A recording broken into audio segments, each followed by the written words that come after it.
কিমান যোগাৰু টেকনিক লগাই মাছ পুৰিছোঁ দেখিছেনে কেলে মাছ পুৰিছোঁ কৈ আছোঁ ৰ'ব মই মানে ঘৰলৈ আহিছোঁ ঘৰত মানে কি হয় দেউতাহঁত মা নথকাৰ পৰা এইবিলাক বস্তু একেবাৰে খোৱাটো পিছ পৰি গ'ল গতিকে আজি আমি পঁইতা ভাত খাম গতিকে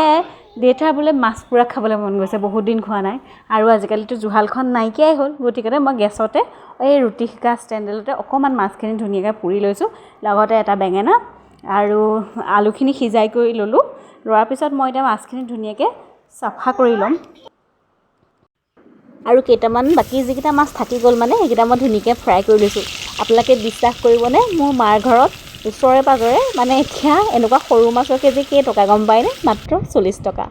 বিশ্বাস কৰে নে ক'ব নোৱাৰোঁ তাৰপিছতে এই মাছখিনি পুৰা হোৱাৰ পিছত মই অলপ চাফা কৰি ল'লোঁ তাত মাত্ৰ আলু এডোখৰ দিছোঁ মাছটো অকণমান যিহেতু কমকৈ পুৰিছোঁ আৰু লগতে নিমখ তেল আদা দিছোঁ আৰু অকণমান মান ধনিয়া পাত কাটি দিছোঁ মান ধনিয়া পাত তাৰ পিছত দেখিলোঁ অকণমান খৰিচা হ'লে বেছি ভাল আছিলে গতিকে অকণমান জ্বলা খৰিচা দি দিছোঁ কেঁচা খৰিচা যিহেতু নাছিলে গতিকে আলুখিনি ধুনীয়াকৈ এনেকৈ মাছখিনি ধুনীয়াকৈ পিটিকা কৰি ল'লোঁ আৰু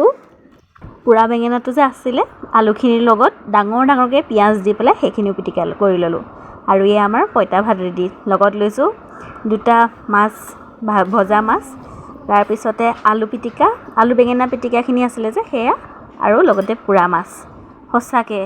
ইমান বেছি গৰমত খাই খুব ভাল লাগিলে আৰু বিশ্বাস কৰক পঁইতা ভাত অকল কেৱল পেটটো ঠাণ্ডা কৰিবলৈ নহয় ইয়াত বহুত বেছি পৰিমাণে আইৰণ আছে আৰু যিসকলে ডায়েটিং কৰিবলৈ বিচাৰিছে মানে ৱেইট লছ কৰিবলৈ বিচাৰি আছে তেওঁলোকে যদি তেওঁলোকৰ ডায়েটত অকণমান পঁইতা ভাত এড কৰি লয় নহয় আপোনালোকে চাবচোন কিমান সুফল পাব সোনকালে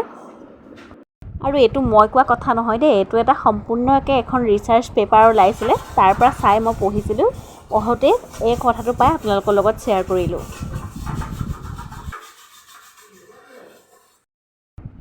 পিজ্জা বাৰ্গাৰ চাওমিন এইবিলাকৰ বদলি এনেকৈ যদি গৰমত অকণমান পঁইতা ভাত খাই নহয়